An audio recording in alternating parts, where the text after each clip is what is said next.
Olá, queridos, paz e graça, aqui é Débora Nascimento, juntamente com Daniel Nascimento. Estamos aqui para mais um lançamento. Olha que época de lançamento. Esse é a Voz do Cristianismo. A Voz do Cristianismo, né? A gente está na nossa editora A Voz do Cristianismo, lá mais um lançamento que a gente está tendo. 3 lançamentos, na verdade. São 3 lançamentos esse mês. Está tendo 3 lançamentos esse mês, que é a Crisálida Digital. Esse ano vai ser o ano dos lançamentos.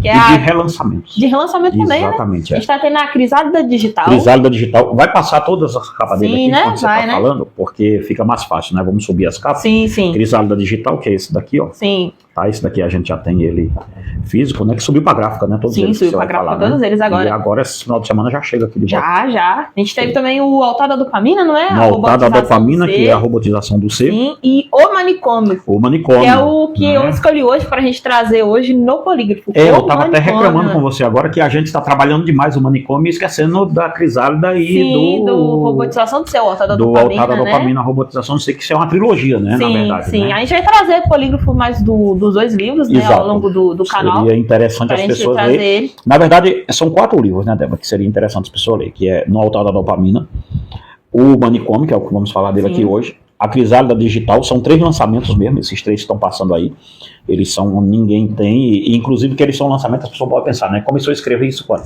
Eu comecei a escrever a robotização do ser em 2020,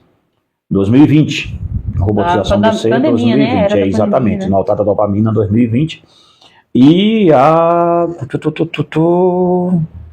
o Manicômio, acho que foi 2023, ou seja, todos tudo eles perto ali, né? São perto, mas eles ficaram parados nessas obras, né? Ficaram paradas porque entraram outras coisas no meio. Na verdade, eles eram estudos, né, que a gente foi dando, palestras que a gente foi dando, e depois a gente montou. Não quisemos fazer aquele livro extenso, né, porque a Crisálida dele é um livro mais extenso, né? A Crisálida é um livro de quase 300 páginas.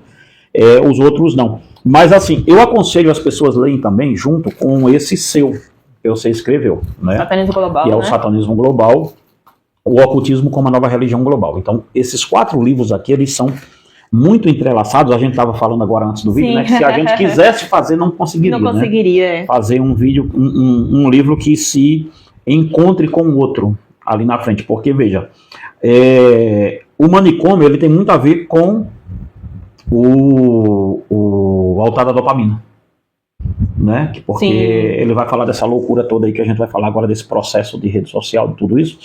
E o Manicômio, ele fala muito da questão do humano, como nós perdemos e quebramos como algo foi quebrado dentro de nós de uma geração para outra, que é o que a gente vai discutir aqui. A robotização do ser, ele fala da cristalização dessa sociedade nova que agora estamos vivendo, que é uma sociedade totalmente autônoma e robotizada, mas ao mesmo tempo preso em uma rede que ela não entendeu. É como se fosse um rizoma, né, ali, que ela não está presa em alguma coisa, mas não é mais no próprio ser humano nesse sentido. E a Crisálida Digital é uma conversa, ele parte de um diagnóstico que eu estava fazendo sobre a nova sociedade de 2040, 2050, basicamente isso, e me veio aquela ideia louca, né, que eu tive aqui, de debater com uma IA, né? Eu fui debater com uma inteligência artificial, veja bem que nível de loucura que a gente chega, né? E lá dentro eu descobri que a IA é muito complicada, porque as pessoas acham, gente, que a inteligência artificial, ela não tem um lado, ela tem um lado. Ela está reformulando a nova sociedade. Por isso o nome Crisálida, né? Porque o que vai sair de dentro da Crisálida é justamente o casulo duro de uma borboleta, não de uma mariposa que é molinha, né? A Crisálida é dura. Então o que vai sair de dentro disso daí da próxima geração é uma coisa... assim, a sua geração, a gente vai falar dela e da minha no Manicômio agora, mas o que vai vir da geração, os seus netos, é o que, assim... A gente nem... dá pra ter um vislumbre do que vai ser, mas não é uma coisa assim. Por isso que na Crisálida é uma conversa aterrorizante mesmo sobre o futuro. Então a pessoa tem que ter estômago. E aí vem o seu, que é o Satanismo Global, que foi escrito antes de todos eles, que é em agosto do ano passado, nós lançamos, que está bem pertinho aqui também. E ele tem uma pegada ali de mostrar como o humanismo, né? Ele o satanismo se vestiu de humanismo e ele veio para dentro das igrejas com o movimento Nova Era. Dentro das igrejas não, na sociedade todo, né? A nova religião do homem, criando né? uma nova religião do homem para o homem, que é o que eu conversei com a inteligência artificial. Ela disse que esta religião está em andamento.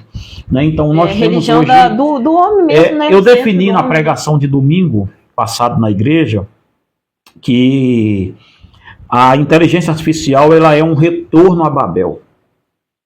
No sentido do homem criar um Deus. Dessa vez ele conseguiu. Ele conseguiu criar um Deus assim que... ele não sabe do que esse Deus ainda é capaz, do que essa deusa é capaz. Mas nós voltamos a uma era de uma deusa onisciente, onipresente. Sim. Não sabemos se ela ainda é onipotente. Vamos saber disso depois. Mas frente, pelo menos onisciente e onipresente nós sabemos que ela é. Você entende? É onisciente por quê? Porque basicamente ela sabe o que você está pensando. E como ela sabe disso? Porque ela projetou isso. Mas não é sobre a crisálida, é sobre a robotização, sobre o manicômio que nós mas que tem justamente a ver com por isso que eles se completam, né? Porque nesse manicômio nós criamos, dentro dessa crisálida que é o manicômio, nós criamos uma deusa que é a IA. E só criamos a deusa IA porque a robotização, o altar da dopamina estava proposto antes. Então, um livro completa o outro, é fantástico. E aí vem o seu logo na sequência disso tudo e fecha ali. Não é uma trilogia, é uma quadrologia. Quadrologia, não sei se dá esse nome, mas é uma quadrologia muito legal, esses 4 livros. Então, se eu fosse você, adquirir esses 4 livros. Tá passando aí na tela eles toda hora, tá? Sim. Com o telefone também. Então, altar da dopamina. E pré-lançamento tem... Pré-lançamento não, já é lançamento agora. Já é lançamento. Só que até esta semana, até o mês de fevereiro, nós vamos vender ele com a promoção de pré-lançamento ainda. Quem comprar agora ainda compra na promoção. Depois de fevereiro, gente, é sério, ele não vai ficar por esse preço. Não tem a menor condição dele ficar pelo lançamento, preço. Né? Pelo lançamento, vai dar para... A gente não vai ganhar nada no lançamento, para falar a verdade, na editora. Nós vamos deixar ele com o preço de lançamento. Qual é o preço, pastor? Entra aí nesse contato que está passando aqui, ó, 319-8945-8971, fala direto comigo, tá? Que vai dar tudo certo aí. A gente vai fazer um jeito de chegar até você. Isso aí. Vamos então para o nosso polígrafo, que o tema é século XX. A fábrica de loucos. Eita, agora cai todo mundo. Agora sim. Eu brinco muito, né? Que a minha geração ouve muito. Não, porque no meu tempo, essa geração que aí está, e agora a gente fala, não foi caído de paraquedas. A sua geração não foi. Ela não veio de Marte, né? Então foi. Porque criada. A minha geração fala da sua como se ela viesse. Caiu aqui, né? Tipo uma trulha dentro da água, né? Ali, caiu. Sim. Ninguém criou, ninguém não tem responsável por ela. Tipo filho de chocadeira, né? Veio assim, né? Ninguém educou, ninguém fez. Surgiu, tá aí. Não é assim. Então, e é justamente a nossa primeira pergunta que eu vou fazer.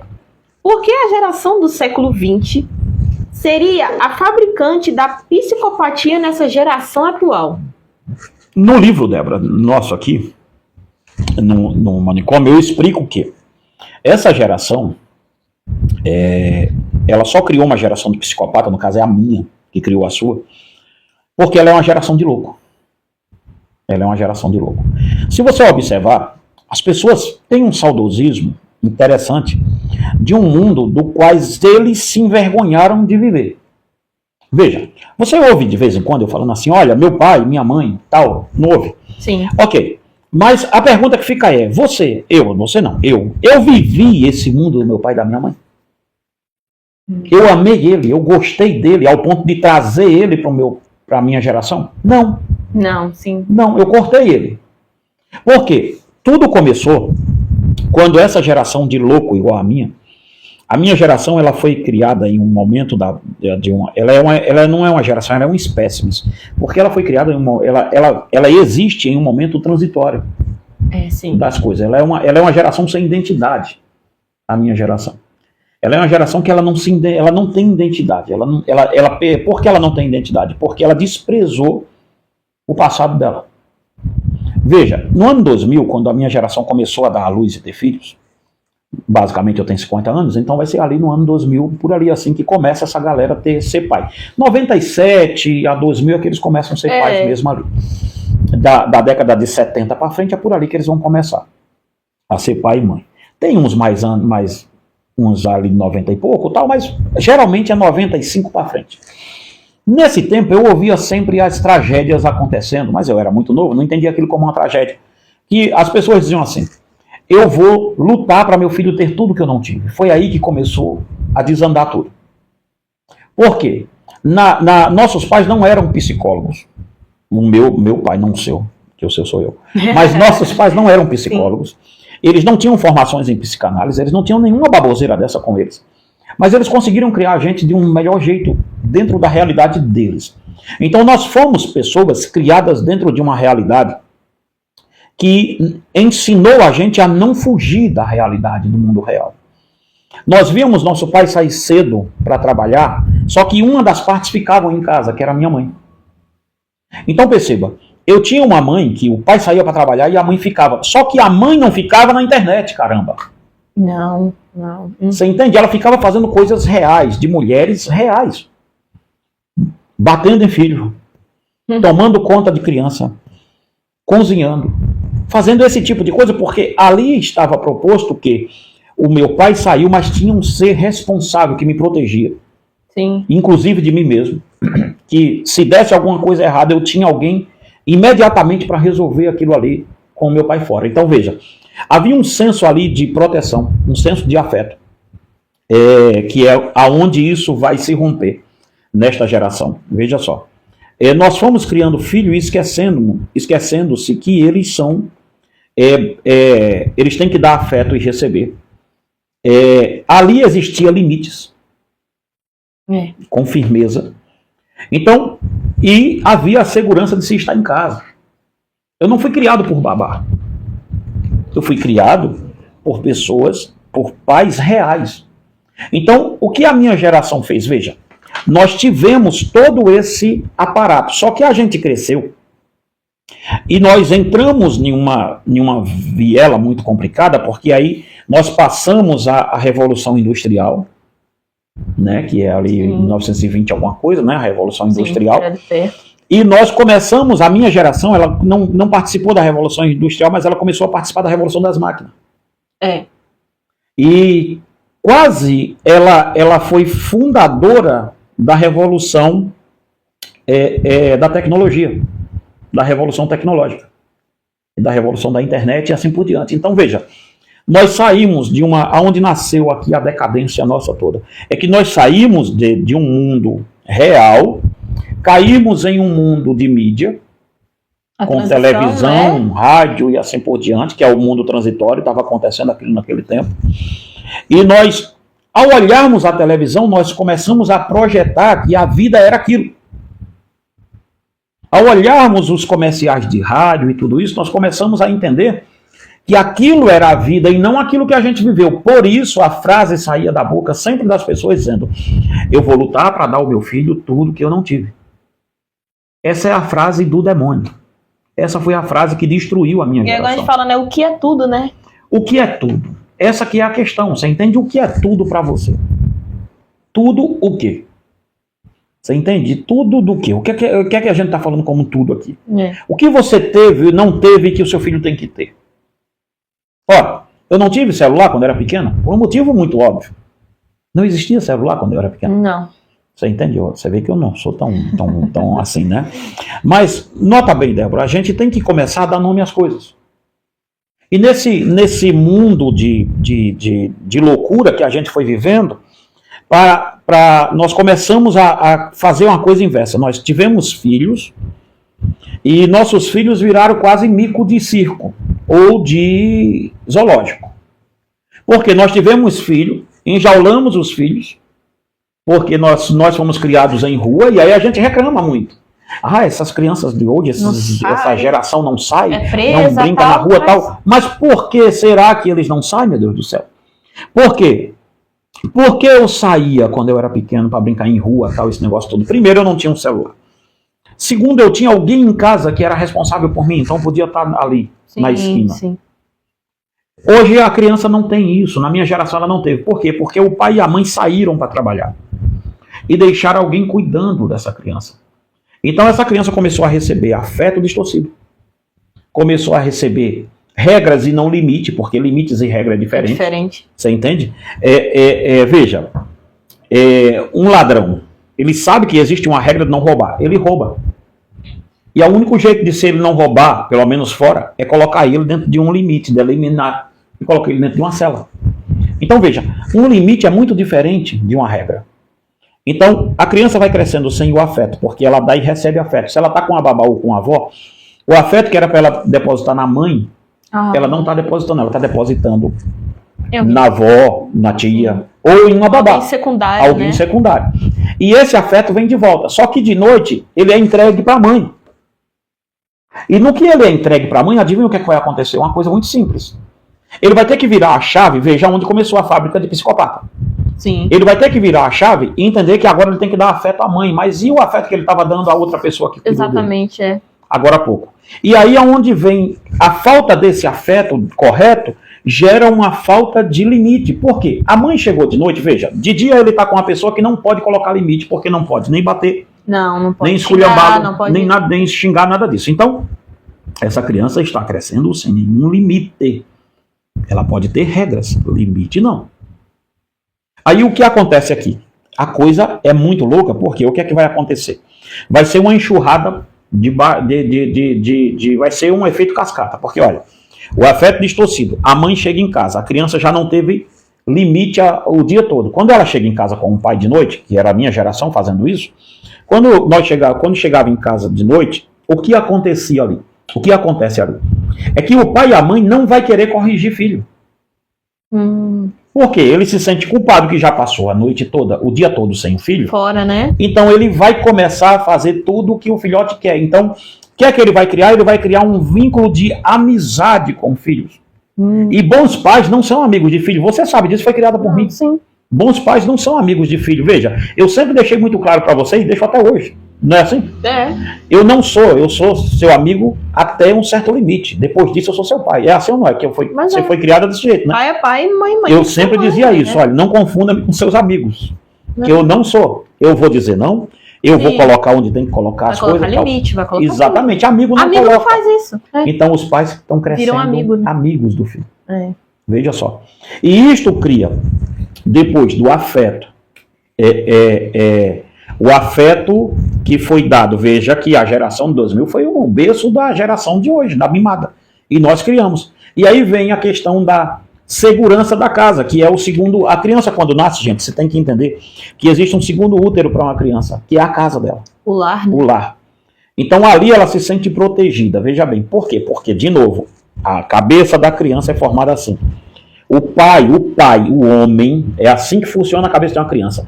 Pode vir o pedagogo, e aí eu estou querendo para um debate com esses caras, se quiserem eu estou aberto. Agora eu estou aberto para o debate. Olha aí. Não com crente para falar de religião, coisa séria, besteira aí. Coisa grande.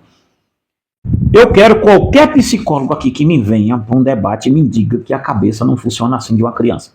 Porque eu estou nesse ramo de saúde mental há mais de 22 anos. E eu sei, na prática, que funciona assim. Uma criança entende o seguinte, Débora, o pai sai para trabalhar, e seja essa criança homem ou mulher, e a mãe fica para proteger. Então veja, quando os dois saem os dois, eles pegam essa criança e tiram essa criança de dentro da casa, que era o segundo útero dela, que ali estava a proteção, e deposita essa criança em uma creche. Essa criança vai passar o dia todo com uma tia que, por mais que ela se esforce, por mais que ela seja gente boa, ela tem 30 e tantas crianças para cuidar. Sim. Então o afeto ali nem existe. É totalmente distorcido a coisa. Regra é quase uma regra de presídio, porque escola no Brasil e creche, gente, ela se parece na estrutura física, na estrutura predial dela, o prédio dela, se parece com um presídio. O sistema, e o sistema é o mesmo, horário disso, horário daquilo, horário de dormir, horário disso. Então veja, você tira uma criança que era para ser criada na espontaneidade da sua casa e leva ela para um lugar cheio de limitadores de regras e não de limite. É bem diferente. É bem diferente. Então, ali, olha só, e ali é onde está, Débora, a questão. Essa criança, ela cansa porque ela está fora de casa. Ela não tem regras. Aliás, ela tem regras, mas não tem limite. E ela não dá e nem recebe afeto. Que tipo de adulto nós criamos? Veja, na ânsia de dar para o meu filho o que eu não tive, eu tirei isso tudo dele. Por isso a minha geração é de louco. Por isso minha geração é uma geração mais absurdamente louca e consumista que já se pisou nessa terra. Então, se a sua geração é assim, sempre quando as pessoas me dizem, essa geração de hoje, mas eu fico tão mordido porque eu digo, o imbeciloide, quem criou essa geração de hoje foi a nossa. Nós falamos como se nós fôssemos os melhores pedagogos da história. Sabe? Assim, nós somos os melhores pais. Gente, a geração de piores pais é a nossa. Que criou essa geração do século sua. XXI, né? Você entendeu? A pior geração. A pior geração é a nossa. Então, há uma mudança significativa. Por quê? Você perguntou por quê? Como foi? Porque a geração do século XX seria a fabricante de psicopatia nessa geração. De psicopatia. Porque é a geração do consumismo. É a geração do que se compra. Veja, antigamente nós comíamos manteiga. Hoje nós comemos marca. Antigamente nós tomávamos café. Hoje nós tomamos rótulo. Antigamente nós vestíamos roupa. Hoje as marcas que nos vestem. Já não é mais. Celulares, né? Cada geração nova. Cada geração nova de celular vai se tendo um, ou seja. E isso não veio da sua geração. Essa foi aprendida com a nossa. Você entende? Então, sua geração cresceu em um mundo, está crescendo em um mundo totalmente sem limites, sem afeto. O afeto é distorcido. E sem a segurança. E sem a segurança do lar. Então, ela tinha tudo. Parece ser entregue à própria sorte, né? Entregue à própria sorte. Nós, a nossa geração, e vocês podem ficar com raiva aí se quiser, comprando o livro, tá? Mas o livro é muito interessante porque ele é uma crítica pesada. No final do livro se diz assim, lá na capa de trás do livro se diz assim, olha, esta é uma das críticas mais contundentes sobre a atual sociedade. Esse não é um livro teológico, apesar que a turma pouca sabe, né, que eu tenho outra formação, né, escondida por trás, né. Ele é um livro filosófico e sociológico, porque todos os três, né, na verdade, ele é uma crítica ferrenha ao nosso estilo de vida consumista. E o que se quebrou, Débora, dentro da gente, o que se quebrou dentro da minha geração, houve uma ruptura muito grande dentro da minha geração, que foi justamente virar as costas para a geração passada. E quando nós viramos as costas para a geração passada, nós entendemos que tudo que o meu pai e a minha mãe fez foi fútil, pueril, simplório, porque nós seríamos os educadores. E eu ouvi gente dizer isso muitas vezes. Se você ouviu, pode deixar aqui no comentário. Eu ouvi muita gente dizer assim, eu vou ser um pai diferente do meu pai, eu vou ser uma mãe diferente da minha mãe, porque eu vou dar para o meu filho o que eu não tive. Não, você não foi mimado, você não foi paparicado, porque o seu pai geralmente era igual ao meu, tinha mais 11 para cuidar. Você entende? Então, você não foi paparicado nem mimado, e aí você tem um meninote de 23, 24 anos que você tem que mastigar a comida e botar na boca desse infeliz. Hoje em dia, né? Tem que cortar a comida em quando não, ele tem um problema. Ele tem um problema de déficit, de espectro, de transtorno, porque hoje tudo é autismo, hoje tudo é TDAH, hoje tudo é TOD. Você entendeu? Serviu para mimar as pessoas, é generalizado demais isso, você entendeu?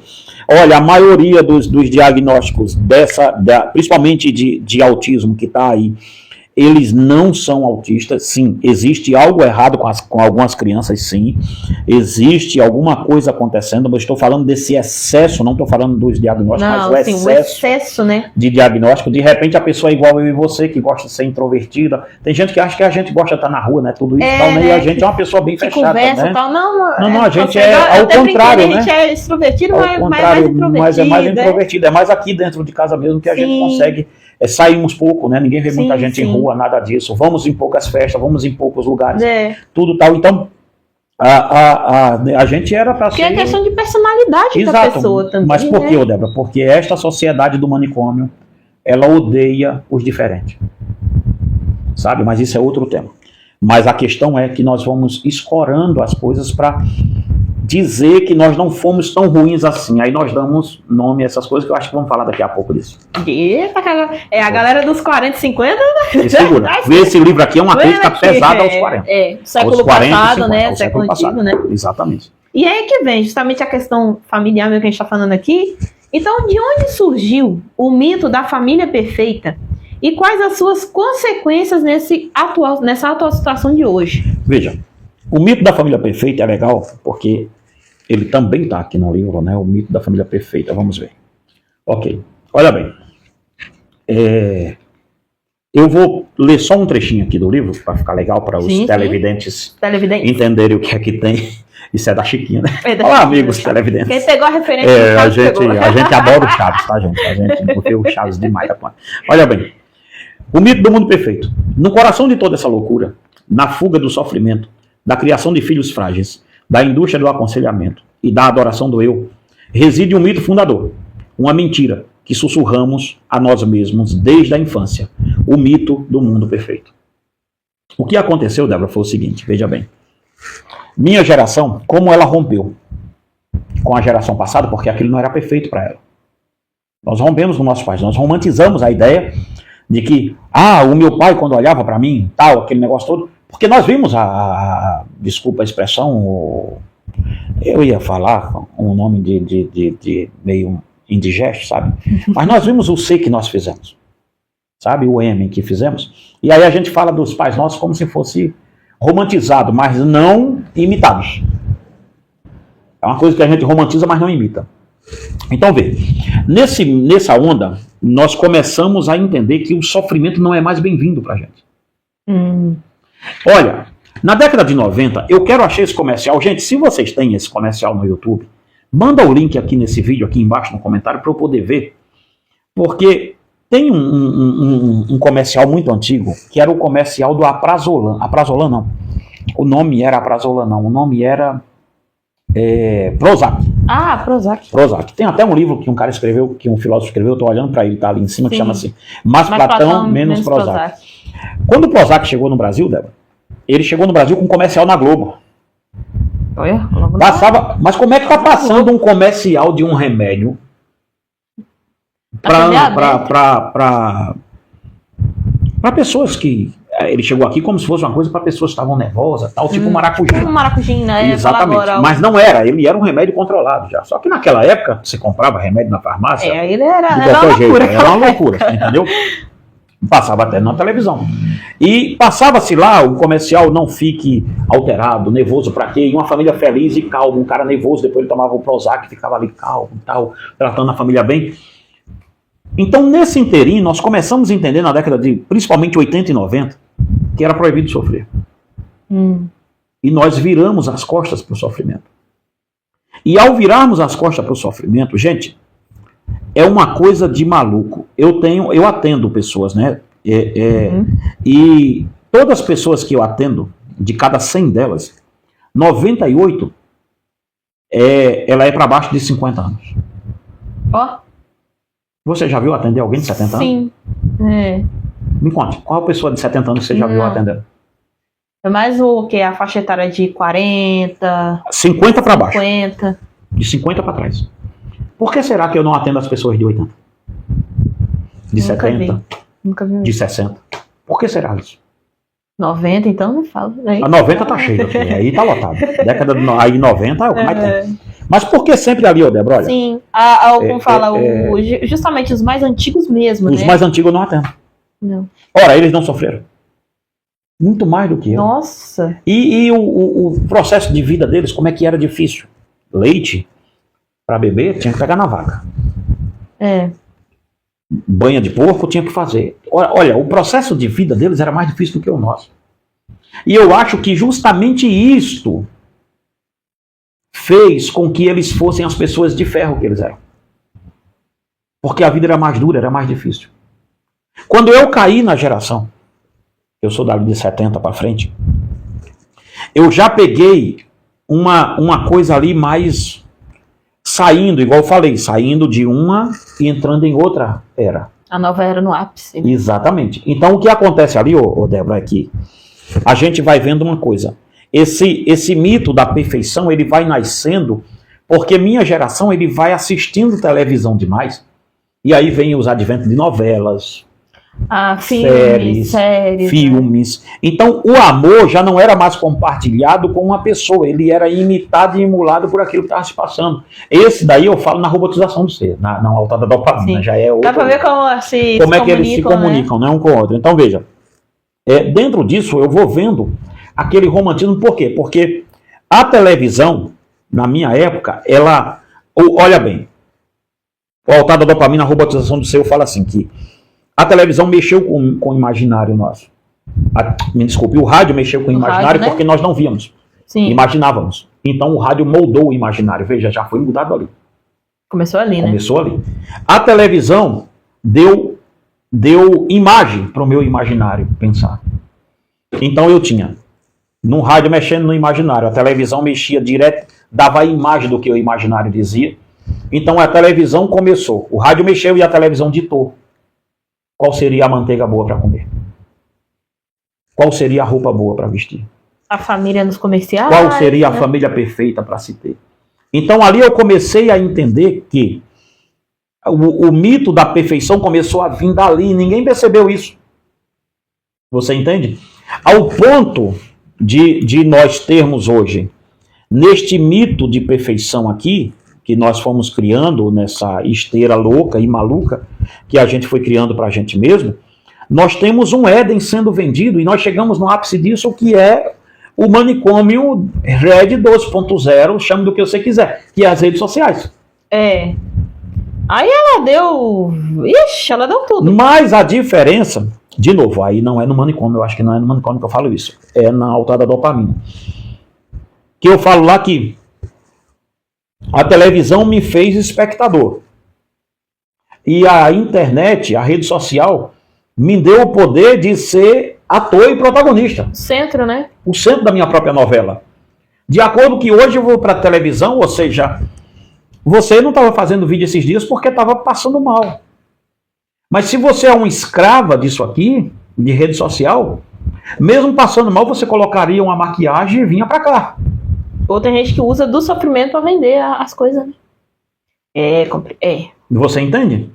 Então, há um mito, Débora, aqui, hoje, da família perfeita, mas esse mito começou na nossa. E você vai ver que quem está mitando no mito da família perfeita são pessoas que não têm 20 anos. São pessoas da minha idade. Ainda estamos presos nisso, nesse mito do mundo perfeito. Você vê, um dia eu falei contigo assim, foi até em 2000 e pouquinho, quando eu comecei a dar esses estudos por aí, que eu até falei contigo com tua mãe assim, olha, a minha geração não estava pronta para a internet, porque ela é a geração mais idiota na internet que se tem. Tudo que, eu até brinco, né? Tudo que sai, ela abraça de um jeito, vê só. Ao ponto de ter, eu digo velhos porque são da minha idade, né? Ao ponto de ter gente da minha idade cearense se vestindo de coreano. Eu posso falar de cearense, tá? Que eu sou pernambucano, então... A gente é dos Nordeste. Nós somos Nordeste, então... Olha só, gente da minha terra, lá do Pernambuco, se vestindo de coreano, dizendo que virou coreano e falando... Gente, então veja, é esta idiotice, Débora, que... A febre das bebê reborn mesmo? Foram gente da minha idade. 40, 50... Exatamente, você entendeu? Eu não vi ninguém da tua idade, a não ser debochando com bebê reborn. Teve deboche. Você entendeu? Então... Mas é justamente, né, parece que se perdeu Se perdeu. A identidade, né? Quebrou-se, a identidade nossa quebrou-se porque nós demos as costas para... Olha, uma geração que dá as costas para a sua história, ela não pode ter uma história. E daí por isso o mito do perfeito, Por isso o mito perfeito, porque ela criou na cabeça dela que tudo que o pai e a mãe ensinou não estava fora do atual contexto, então ela quis fazer um contexto. E quando ela criou um contexto, foi na quebra da televisão. Porque nós não tínhamos internet no tempo. Então foi a quebra da televisão que ela criou o contexto. Criado esse contexto para ela criou um mundo de fantasia, um mundo de faz de conta. É o ápice da loucura. É o ápice da estupidez, Por isso, uma geração de louco. Porque nós tivemos um mito fundador e o mito de que nós não podemos sofrer. Parece que o sofrimento hoje é errado sofrer. É errado sofrer. Ou seja, você perde um filho, você não podia ter perdido. Por que com você? Ora, eu perdi 4. Ora, você, né? É igual a gente falar, a vida é a vida, né? É a vida sendo vivida. Mas só que como nós não tivemos os mesmos desafios dos nossos pais, nós não sabemos o que é isso. E nós, o daqui não ensina o outro que existe sofrimento. Exatamente. Então, o que nós não queríamos nossos pais era o sofrimento. Que eles sofreram tanto. E nós queríamos ser felizes. Tanto é que, veja, as pessoas hoje que seguem coaches são pessoas basicamente da minha idade, pô. Porque elas querem um mundo mesmo de faz de conta. Um mundo de internet, um mundo do clique, um mundo do rápido, sabe? Um mundo hypar o negócio mesmo. Ela quer isso. Então, fica essa loucura do sábio que não leu. Do ensinador da internet que mal começou a viver e já está ensinando. Você entende? É uma coisa assim, Débora, do crítico que não tem moral para ser crítico. Critica por criticar. Critica por criticar, você entende? Então, o que se espera de alguém que está criticando o outro é que ele tenha uma força moral para não ser igual ao outro, mas só que ele está criticando e é pior, meu Deus do céu. Então nós chegamos nesse ápice doido que a gente tem aqui hoje, e o manicômio ao céu aberto que nós criamos é que as pessoas, elas podem ser tudo menos sofrer. E aí quando você começa a sofrer, você começa a tomar um remédio para calar isso, toma um remédio para ansiedade. De repente a ansiedade é somente te dizendo que algo está errado, que você não deveria estar tomando esse rumo, tudo isso, mas aí você está ansioso. O que é que você faz? Você quer continuar nesse rumo. E aí você se entope de remédio e cria 2 problemas. De repente a depressão é somente sua alma gemendo, dizendo para. Mas não, você toma remédio para calar a depressão e não para calar a loucura da sua vida que você criou perfeita. De repente o casamento dá errado. Por que casamento deu errado? De repente a culpa é sua. De repente você casou com um marido que é um espancador. Por que você não está deixando ele ainda? Porque lá no fundo você não quer dar o braço a torcer que errou, que o casamento foi um erro e tudo, está sofrendo.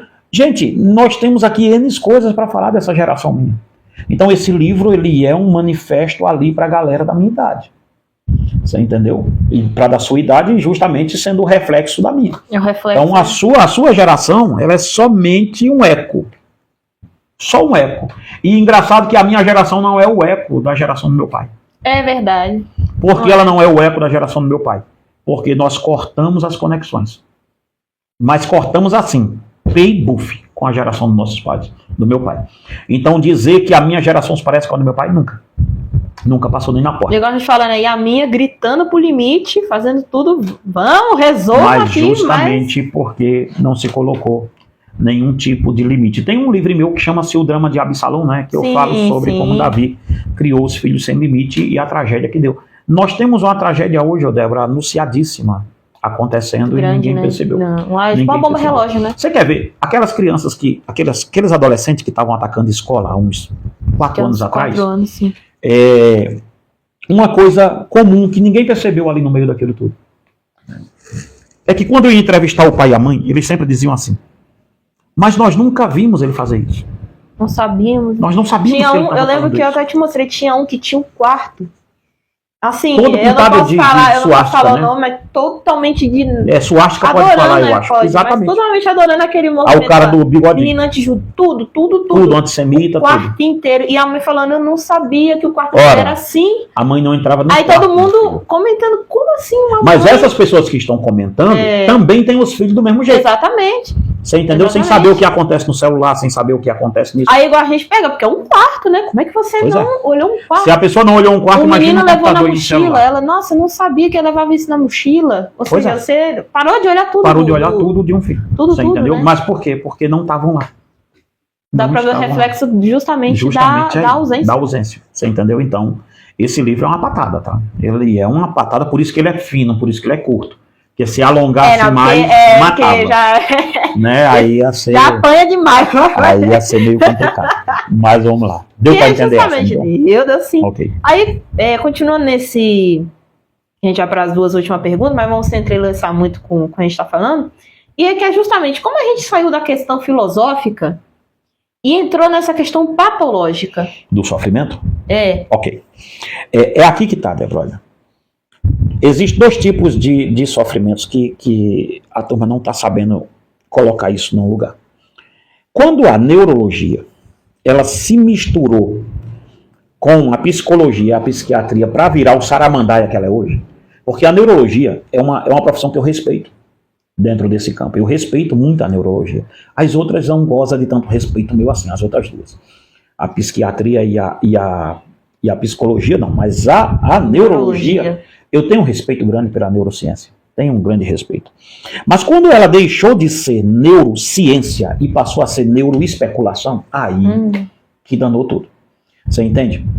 Quando ela parou de investigar problemas neurológicos, de fato, são aqueles. Criança caiu, peibuf, bateu cabeça no chão. Criou coágulo, tudo isso. Olha, vai dar um desvio no cérebro dessa criança. Tal, assim, ele não vai ser muito normal, tal. Ok, nós entendemos que aquilo é uma doença neurológica. Por isso que se tem um tratamento. Por isso que se tem um tratamento neurológico para ali. Tem uns que nem tem tratamento tanto assim mais neurológico. Tem umas que é só tratar no nascimento, né? Também. AVC, tudo isso e tal. Nós vamos falar muito disso no curso sobre... no curso não, é uma conferência, né? 3 palestras que a gente vai dar sobre depressão, a origem da depressão, né? Dia 28 de março, se não me falha a memória. Se você quiser entrar em contato com a gente, vai ter um curso, logicamente, mas vão ser 3 palestras durante um sábado, 6 horas da tarde até 9 horas da noite, o pau quebrando em cima desse assunto. Vai ser 100% online, tá? Pelo Google Meet. Então, veja só, Débora. Nós saímos da questão do seguinte. Para dar um ar de patológico, eles tiveram que entrar com a neurociência nisso. Tá? Mas a questão é, doenças todas, sem exceção, sem nenhuma exceção, todas as doenças psicológicas, elas são de origem filosófica. Por quê? O que é doença neurológica? Vamos definir isso aqui bem definido. Camarada tem um coágulo no cérebro. Bateu uma ressonância, uma ressonância lá, viu na cabeça do camarada que tem uma questão ali, pá. Vai ter problemas, né? Vai ter um AVC. Um AVC, uma queda tudo isso, brusca. uma queda brusca. Sim. Ok, nós temos ali um problema neurológico, isso é outra coisa. Isso é outra coisa. Agora, quando a neurociência tenta pegar o cérebro do depressivo e bater uma chapa e dizer, olha, o cérebro do depressivo tem essas partes aqui que não acende e tal. O cérebro do ansioso fica aceso aqui. Ou quando pega igual você, que disseram que era pré-epilepsia. Não, tem um nome, isso chama-se crise de ausência. Crise de ausência, isso. Né? Aí queriam botar na cabeça da gente aqueles fios nos cabelos. Eu falei, isso vai resolver o quê? Pra mim, eu já queria passar uma pré-epilepsia. Toca remédio. Eu falei, opa, segura sua onda, filhão. Não vai assim não. Aqui a coisa é diferente a gente aqui trabalha de um jeito diferente. Tome logo aqui, um monte de remédio. Então, veja. Quando a gente começou, Débora, a entender que problemas filosóficos se trataria com remédio, foi aqui que nasceu a sua pergunta. Foi aqui que nós começamos a fazer a patologia. Eu ia dizer patologizar. Eu disse patologizar. Patologizar as questões filosóficas da vida. Ora, como é que eu dou o remédio para quem está triste? A tristeza dele tem uma origem. E não é patológica. É um sentimento, né? É um sentimento. E de onde veio esse sentimento? De uma perda. Como é que eu curo isso? Como é que um psiquiatra, você que é psiquiatra me ouvindo, que remédio você passaria para um pai que perdeu 4 filhos? Venha cá e converse comigo isso. E resposta, então? Me dê resposta, você que é psicólogo disso aí. E eu estou aqui fazendo o livro contra vocês. O momento, Débora, é que nossa geração, a minha geração, ela parou de olhar o sofrimento no olho. E é a geração mais covarde que existe. Virou as costas, né? Ela virou as costas para o sofrimento. Sabe? Por que ela virou as costas para o sofrimento? Porque ela colocou dentro da cabeça louca dessa geração minha, dos 50 anos, que ela não merece sofrer. Que ela é boa. Que ela é boa demais para sofrer. E se eu tenho um filho diferente, eu dou uma taxa nele de autista leve 1. De repente minha criança é só diferente, caramba. Né? Você entende? Mas eu quero que ela seja igual ao do meu vizinho. Não existe, né? Não existe. Não existe. De repente, eu tenho uma criança calada, eu digo, eu não posso ter uma criança tão calada que não aprende. Lembra quando tentaram fazer de você um gênio da matemática, que eu fui na escola e falei? Ela não gosta de matemática, ela gosta de humanas. Porque reclamava que eu não era tão boa em matemática. Não, porque ela Exato, não é mas eu falei, ela tá passando? Tá, eu falei, então pronto, ela tá dentro do normal. Você é um gênio, né? Não precisa ser um gênio para passar nisso. Mas na área criativa você era muito boa. Ué. Tanto é que tá trabalhando comigo até hoje dentro da editora. Então veja.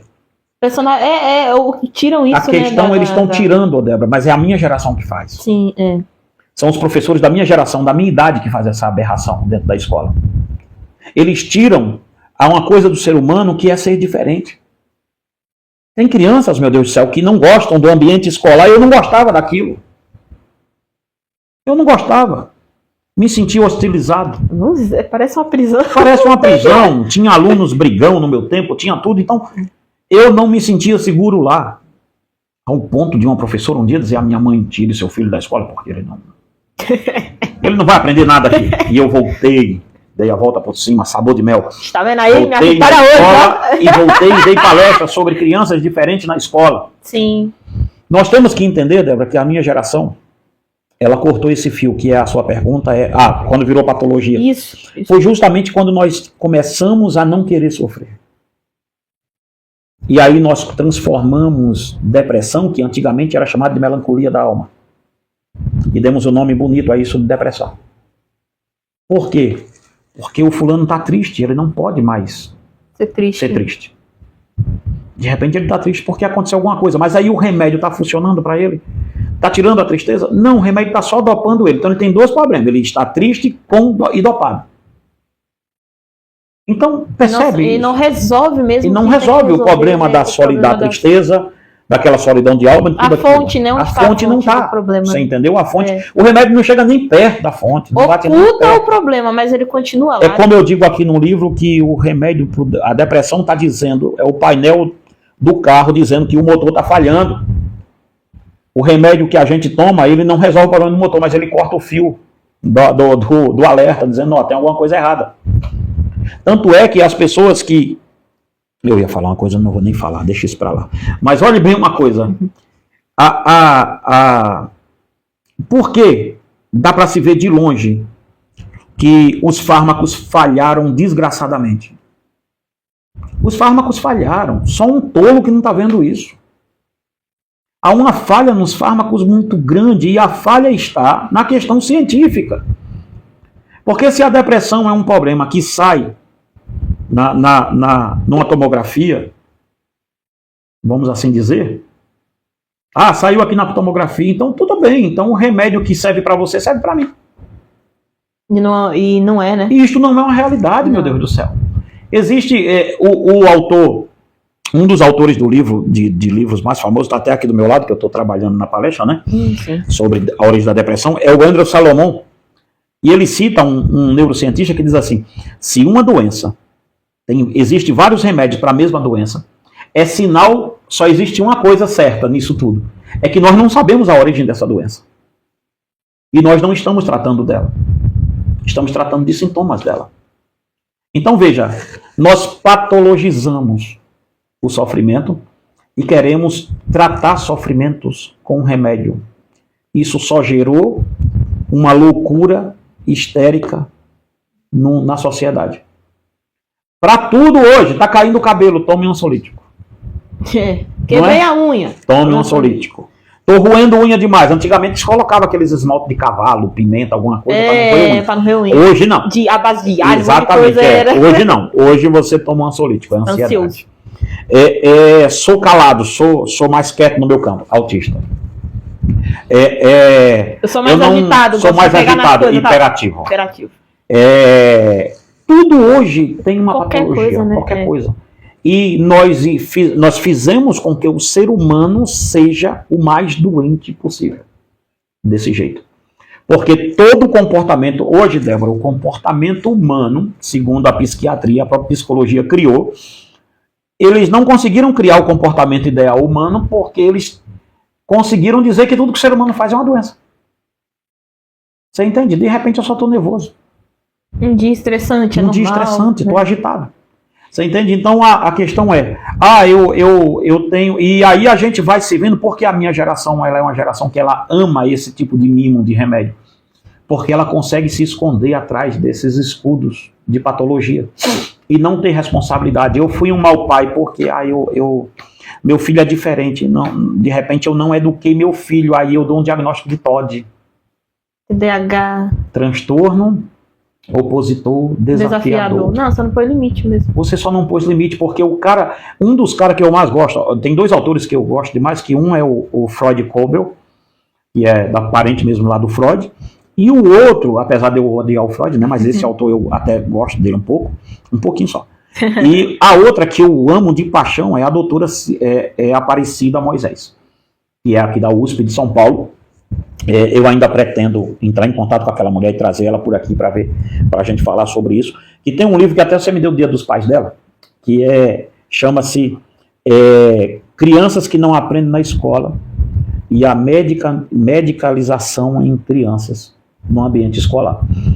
Gente, a doutora Aparecida Moisés, que é a Cida Moisés, ela faz um rastreio em crianças que não aprendem na escola e ela diz, olha, nós estamos dando remédio para crianças que só são diferentes, meu Deus do céu. E essa mulher, ela é chefe da pediatria da USP, meu Deus. Será que ela não sabe o que está falando, meu pai? Se ela não sabe o que está falando... Então eu estou fazendo o que aqui? Né? Você entendeu? Então, ou seja, ela mesmo dizendo, as crianças são aquelas ali diferentes. Diferente, é só diferente. Sempre houve criança diferente em escola.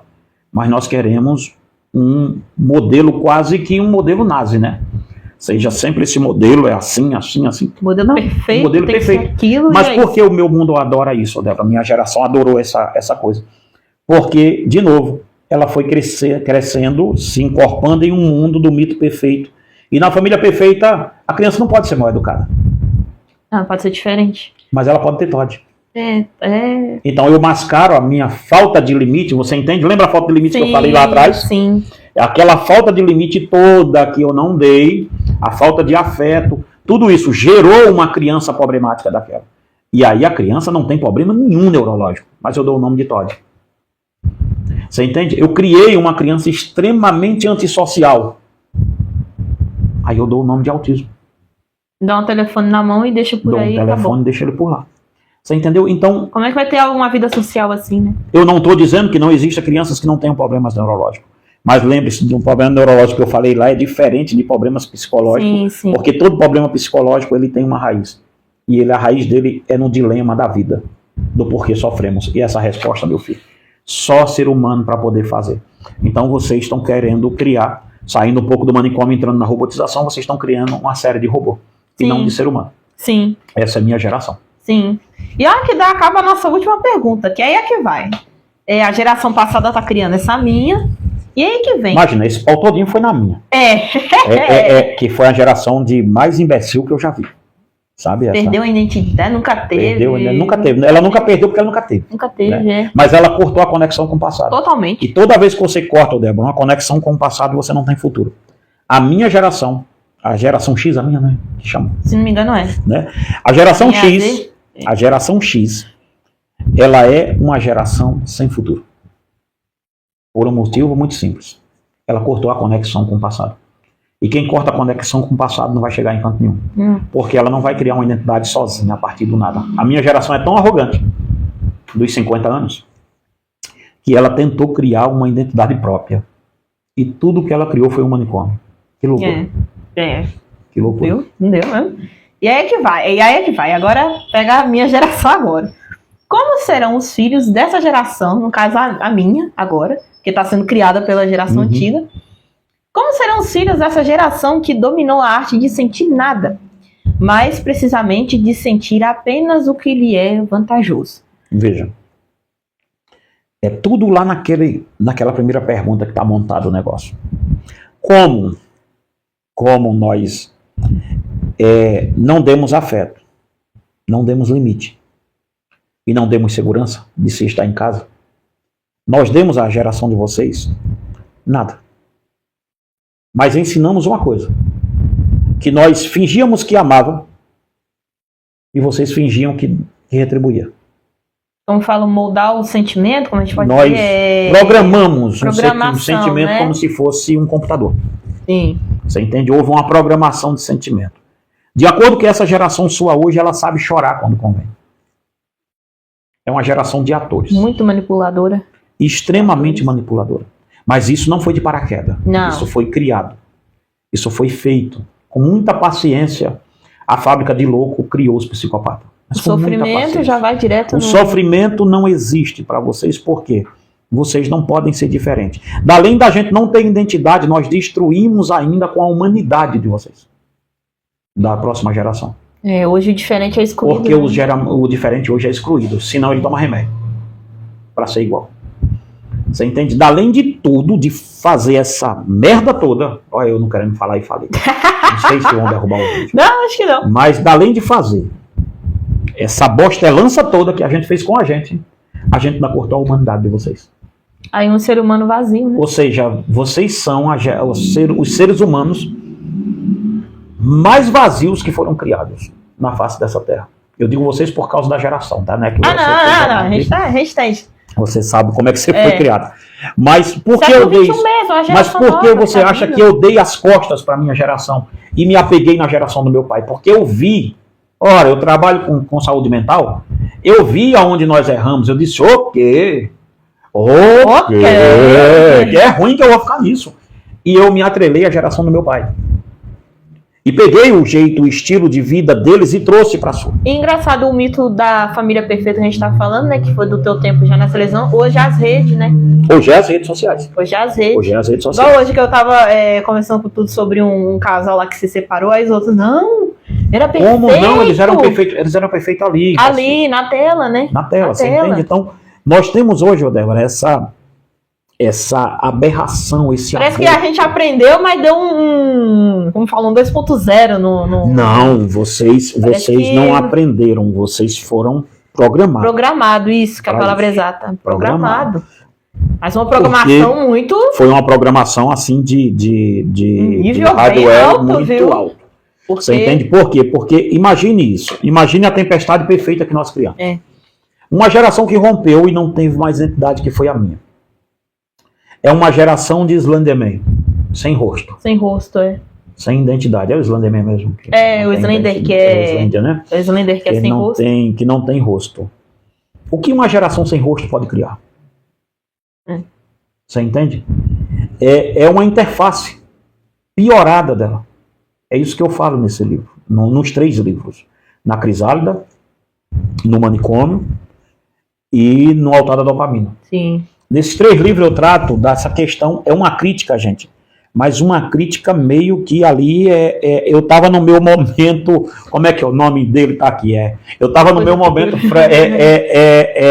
Franco Berardi. Franco Berardi. Eu estava no meu momento Franco Berardi, porque é uma crítica assim, um pau nessa geração minha, pra gente parar, porque a geração mais mimada, mais mimimi que tem não é a sua.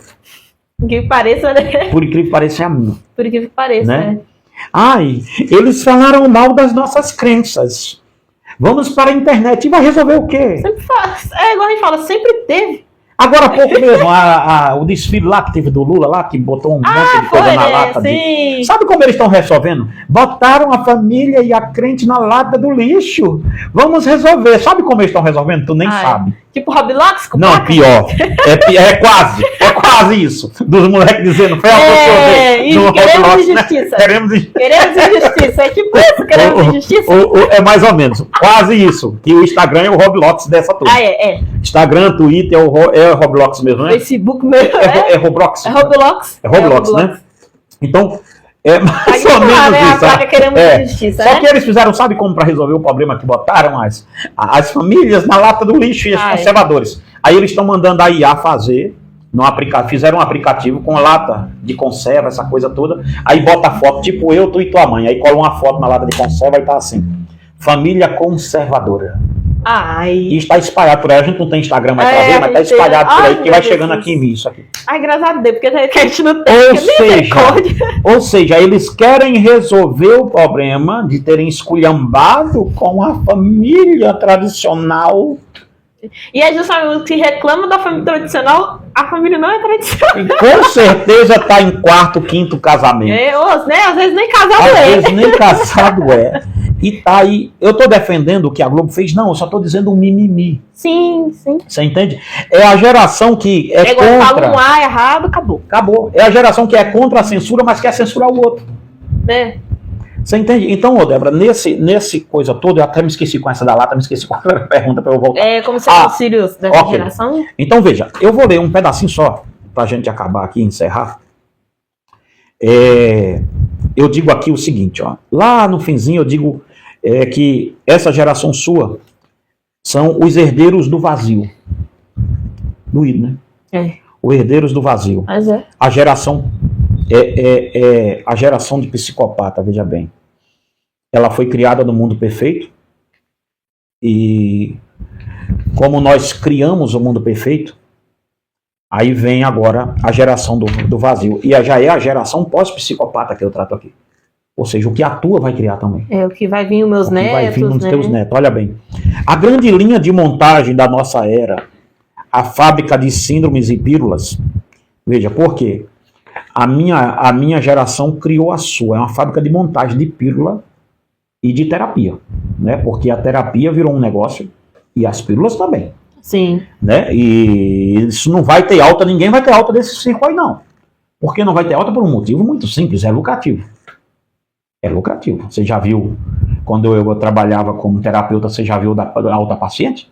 Não. Não dava, ele sempre estava vindo. Por quê? É um negócio. A maioria dos remédios psiquiátricos, a pessoa começou tomando 1, agora está tomando 7. É um negócio. Por quê? Ela quer abafar a dor. Só que o problema vai estar ali, então a dor vai estar. Começa por aí. Então, essa guerra já nasceu perdida para eles. Veja bem, vamos ler rapidinho. A grande linha de montagem da nossa era, fábrica de síndromes e pílulas, celebrou com champanhe a sua mais bem-sucedida criação. A geração de psicopatas funcionais.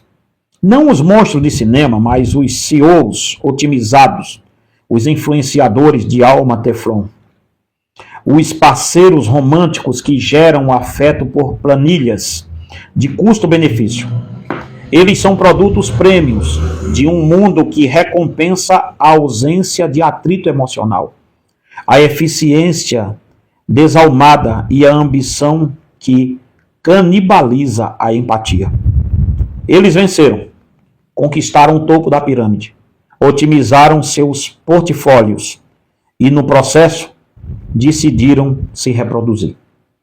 A questão que agora bate à porta do nosso consultório social é: o que nasce quando o vazio procria? Lembra? Eu fui a geração sem rosto. A sua é a geração vazia. E o que a sua vai criar? Olha bem. Como serão os filhos dessa geração que dominou a arte de sentir nada?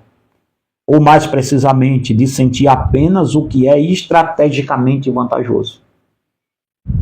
Como vocês foram criados sem afeto, sem limite e sem segurança do lar, vocês conseguiram fazer uma emulação do que é sofrimento, do que é empatia, do que é tudo isso.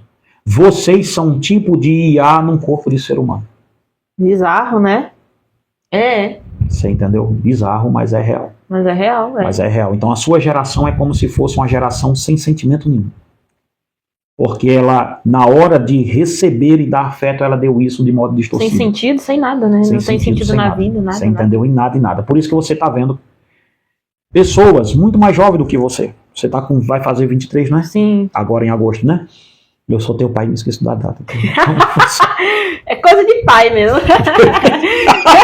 Não, tem muita gente falar, é coisa de pai. Coisa de pai, Mas vê bem, uma coisa simples. Note quantas pessoas bem mais jovens do que você chega aqui a notícia que tirou a própria vida. Sim. No meu tempo, sim, nós não tínhamos isso com muita frequência. E muita gente viu, né, que eu até falei pra tu assim, que muitas não tinham esperança de vida. Exato. Ou não ou cometeram um erro tão assim, às vezes mínimo, que pra ela é justamente a criação do perfeito, né? Você foi criado pra não poder dar errado. Gente, mas era tão novo. Tudo podia ter se convertido, se consertado, né? Mas não. Mas como foi criado nessa esteira louca, que não pode sofrer, que não pode errar, que não pode ser diferente isso, tal. Deu nisso. É uma loucura mesmo. Você entende? Então a questão é... Então veja bem, Débora, para a gente acabar. A fábrica está catalogando os novos modelos que chegam ao mercado.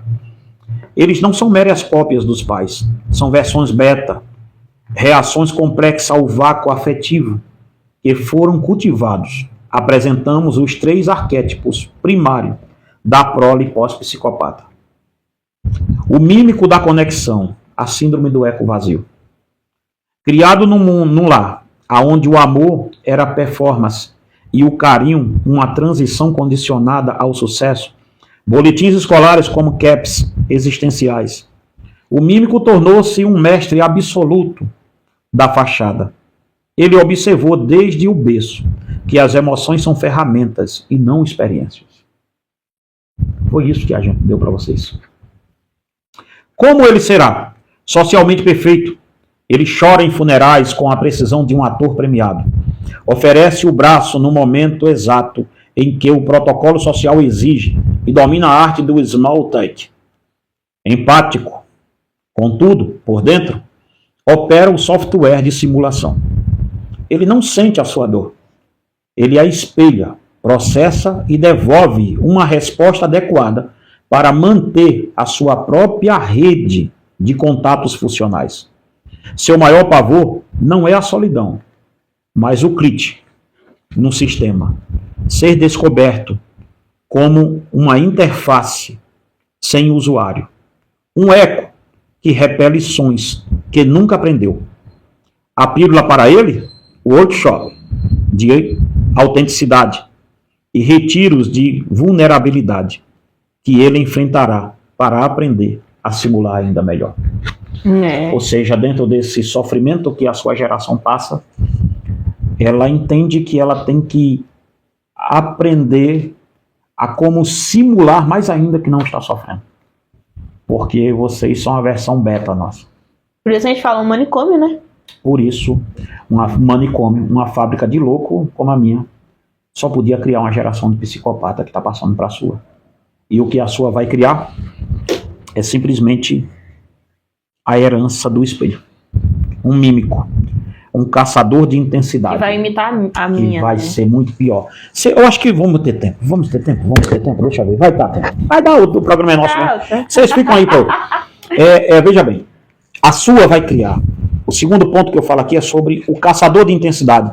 Síndrome do déficit de realidade. Olha bem. Sua infância foi um deserto de estímulos emocionais genuínos. A vida adulta torna-se uma caçada desesperada por qualquer coisa que ofereça se sentir vivo. O tédio não é um conforto para ele. É um estado de morte. A anormalidade, a rotina e a paz são seus inimigos mortais. Como ele será? Colecionador de extremos. Ele saltará de aviões, mergulhará em relacionamentos tóxicos, tóxicos incendiários, abusará de substâncias, trocará de carreira a cada 6 meses ou se tornará um fanático por causas radicais. Ele não busca felicidade. Busca picos de dopamina, adrenalina e constrói. Adrenalina e cortisol.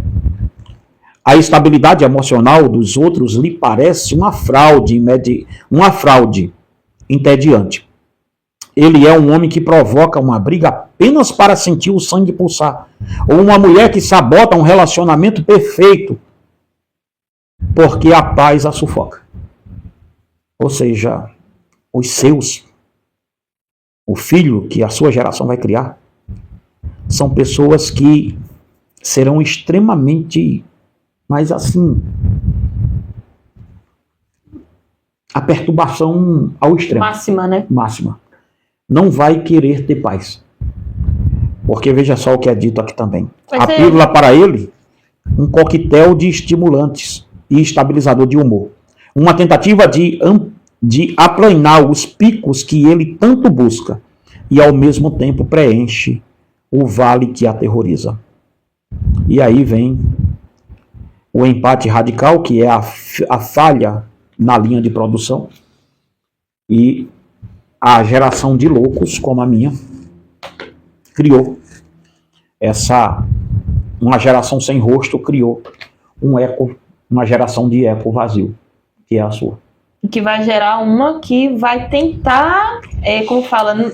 A geração sua vai odiar vocês, igual vocês nos odeiam. E ao tentar odiar, vocês vão para o mesmo manicômio que a gente prendeu vocês. E o que vai acontecer lá é que quando vocês procurarem um pouco, quando vocês, a sua geração, procura um pouco de normalidade, ela busca isso nos remédios.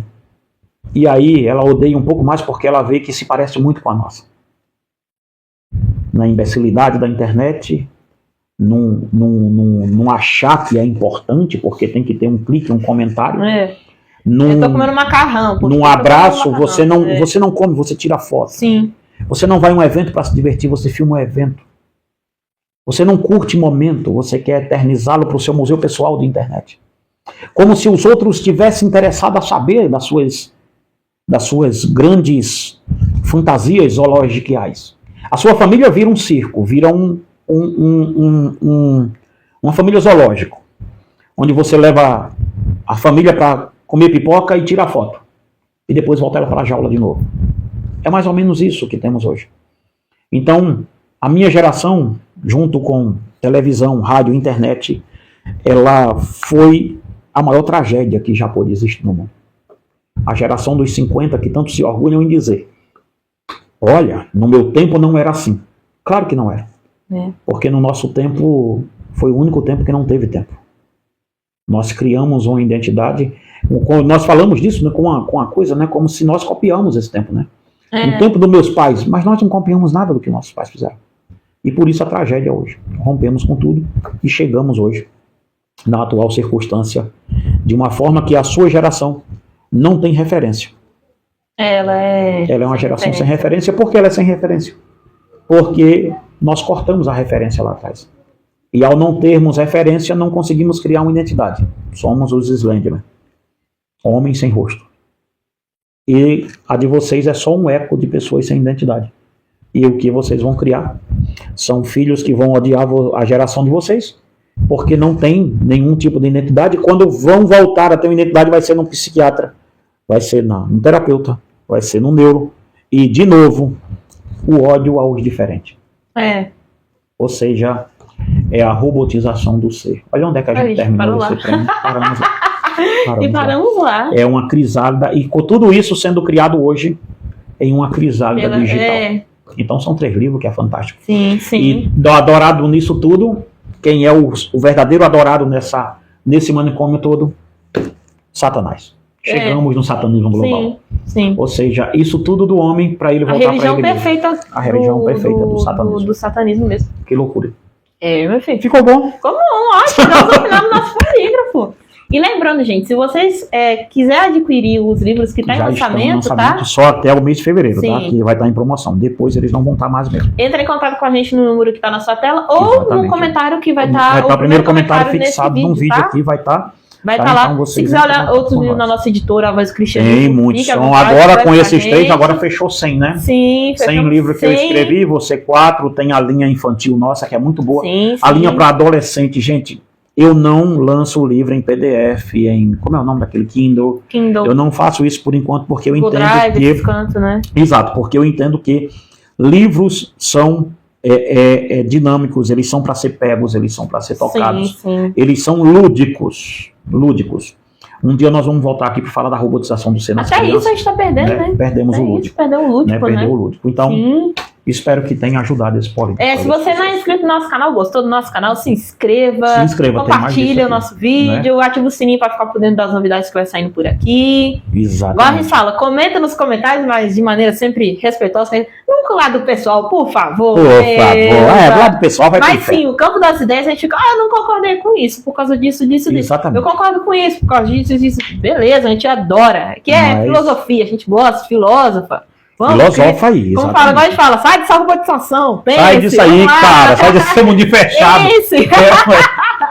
Pode criticar, discordar, concordar, mas desde o campo das ideias. Desde o campo das ideias. Pessoal, por favor. Por Denise, por favor, Denise. Irmãos, chegamos aqui. Que Deus em Cristo abençoe todos vocês. Que Deus em Cristo te abençoe e te guarde. Querendo os livros, sai falar conosco.